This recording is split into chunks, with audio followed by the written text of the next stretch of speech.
Ladies and gentlemen, hello and welcome to Unit Lost. I am Stylosa, and so you guys have probably seen the Seagull video by now. So what Seagull says in his video is kind of what a lot of us are thinking when it comes to Overwatch competitive.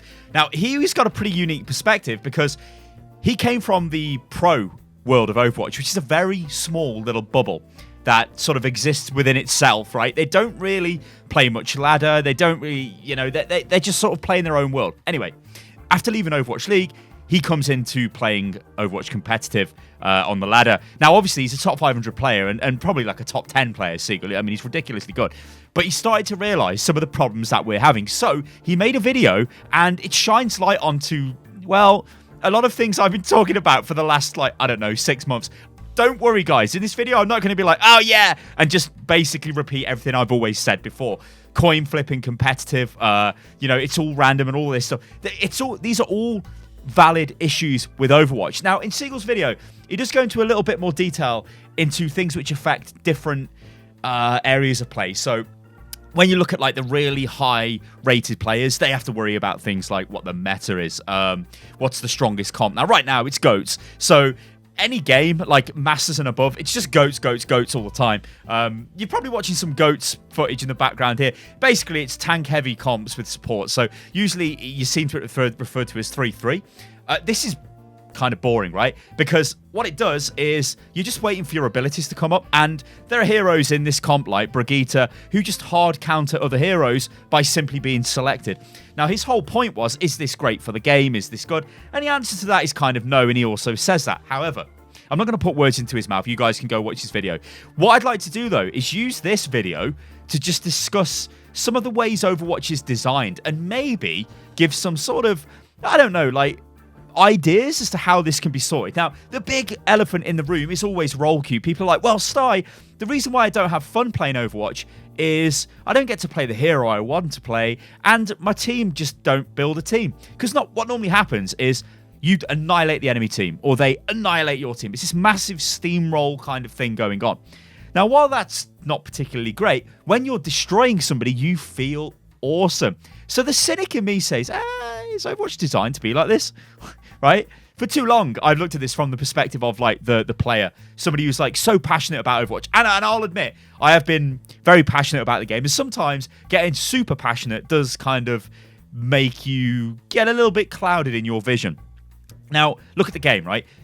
You beat the enemy team, you destroy them. Have you played better than the enemy team?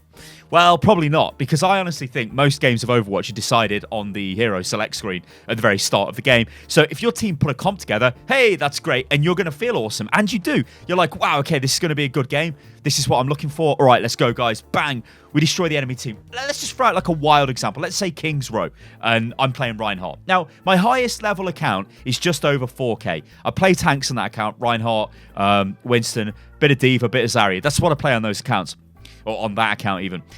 Now, if I've got a Brig on my team, and there's a Zarya and a D.Va, and I rush forward like an idiot, Reinhardt, and I'm not particularly playing great, but my Brig rushes forward with me, she slams the enemy Reinhardt, so I charge him into a wall and kill him. My Zarya bubbles me, my D.Va's defense matrixing me, and I'm running forward just slamming and killing everybody. Yeah, I've not done that, and I've not outplayed the enemy team. What's happened there is my team have outplayed the enemy team. Yeah? And Overwatch does a really good job of making you feel like it was you. Like, wow, this was me. That was me on Reinhardt. I just smashed the whole team. Huge plays, huge shatter at the end, or whatever.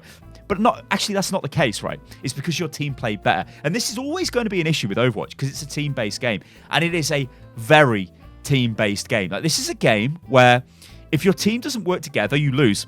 You cannot carry in Overwatch. This is a fact, right? The only time you can carry is if you're so much better than the enemy team, you can just kill them. So for me, this would be like me going into a plat game and just flanking on McCree and killing everybody, right? That's the only way you could do it, because the players at that level are so much worse than the player that at the level I'm playing at, I can destroy them. However, at my level, if I try and go and flank as McCree, I'm dead, right? I'm absolutely dead. There's no way I'm going to win doing that. That's just crazy behavior, and I'm going to get destroyed.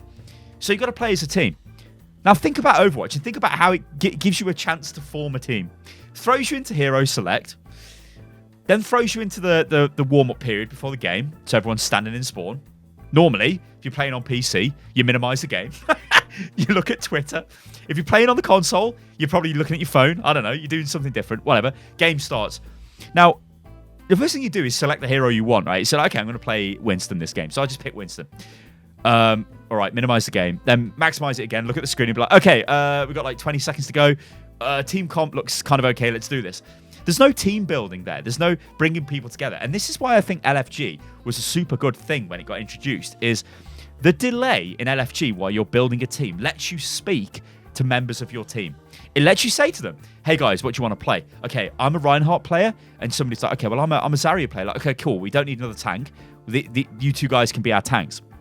And you kind of go from there, right? That's the cool thing with LFG. However, LFG's got issues because it's not fast. So this is always going to be an issue, right? People want to press play and go into a game with a pre-built team. That's just going to work, right? And how can this actually be implemented in Overwatch? Well, let's just talk about role queue for a second and why role queue is a little bit iffy.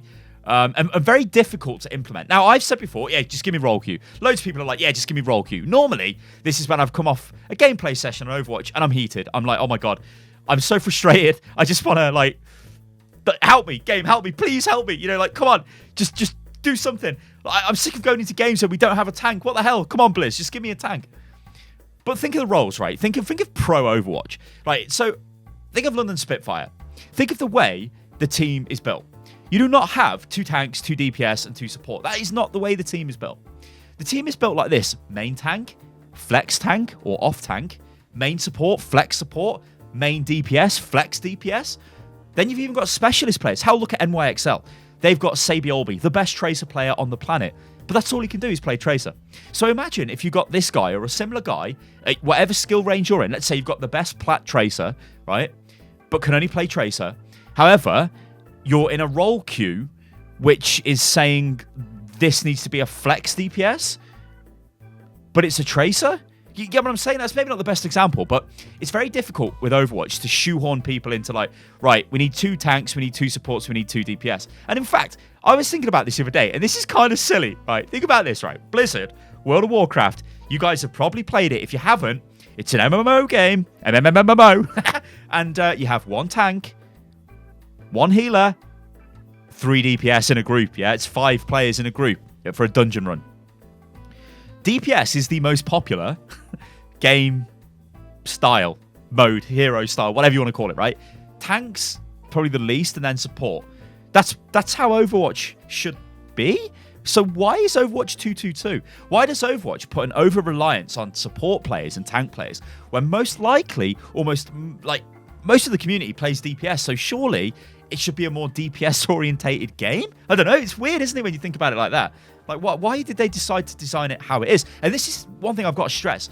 Blizzard have designed this. This isn't just through chance. This isn't through like, oh, this is just how Overwatch is ended up. Oh, no.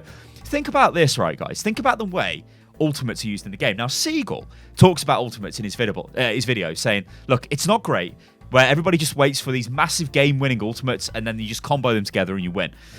What's better is if you've got little kind of minor ways to outplay. And I agree with this. You know, I've said this in loads of videos, but things like, you know, if you get a Brigitte and Brigitte just walks up to you and presses a button and that's it, you're countered. That's not great, right? There's no skill. Instead, look at like Tracer Roadhog matchup. Well, Roadhog's got to land that fat hook on Tracer. Tracer knows that Roadhog can kill her if he gets the hook. So she's playing around the hook. If Tracer knows the hook is down, she can be really aggressive to Roadhog. Yeah, Roadhog can still kill her, but it's going to be less likely. It's like McCree. Tracer knows McCree's flash is down. She can get super aggressive on him and try and take him out. That is a cool way to counterplay, to outplay. However, often in Overwatch, you just press a button and win. But that's kind of the team synergy element to it, and they've clearly built that into the game. Yes, and I do agree that some of the heroes are not particularly, Brig is the one everyone goes on about. So, I mean, hell, go back to Sabiolby, best Tracer in the world, then you just whip out Brig, and it's like, well, okay, you can't play that anymore because I'm playing Brig. That's how it goes, right? It's a little unfortunate. Anyway, let's rein this all back in. So, think of ultimates and think of the way the game's designed. Try and remove yourself from being a player for a moment and go, okay, let's take a look at King's Row. So King's Row on the first point, and this happens, actually, this is a phenomenon that happens a lot in Overwatch. That last second push always wins. But why? Why? It's because everyone uses their ultimates, right? Everyone panics and like, oh God, final attack, just press Q. everyone uses these massive ultimates and generally wins a fight. Anyway, let's go through King's Rope. So you're attacking, you attack the defenders, you take the point, first attack, whatever it's called. You get the payload moving, you start pushing it towards the enemy base. As you go through the streets phase, you get into the end of the map, the forge area. You're just about to push the payload in, but you lose the fight. The enemy team win. Now, the enemy team have got a massive spawn advantage now. This means that they are going to be able to reinforce their team much quicker than you can. You are much further away. So if you lose somebody in the fight, you have to wait for that person to run back. The other team, if they lose somebody, that's not that bad, right? It's okay. So how do you overcome this? And 2CP is even worse for this, really. Is ultimates, right? And that is what the game is built around. They have to be powerful. So I never see a world where Overwatch ultimates are toned down to the point of not being, just simply becoming like little steroid buttons that make you a bit stronger and then they disappear. That's never going to happen because you need them to break these points. You need them to break the final cap of any map. That's just how the way the game's designed. When you think of it that way, it is funky. However, I must say, I know it took a lot of courage for Seagull to make that video. I've spoke to him a bit about this, and it's an issue that it's good that we can talk about it, and there are problems with the game. Competitive isn't great, does need looking at. One thing I will say to the devs, though, because obviously it's not our place to go, hey, this is how you should fix it and just throw wild things out, because we're not game developers. We don't know what the hell we're talking about most of the time, and we get too passionate as well. But what I'd like is a roadmap. A roadmap of development for Overwatch would make me feel a lot more content with playing this game. Because I like playing the game, don't get me wrong. I mean, I love playing the game. Look at all the videos I've made on it. But I don't know where this game will be next year.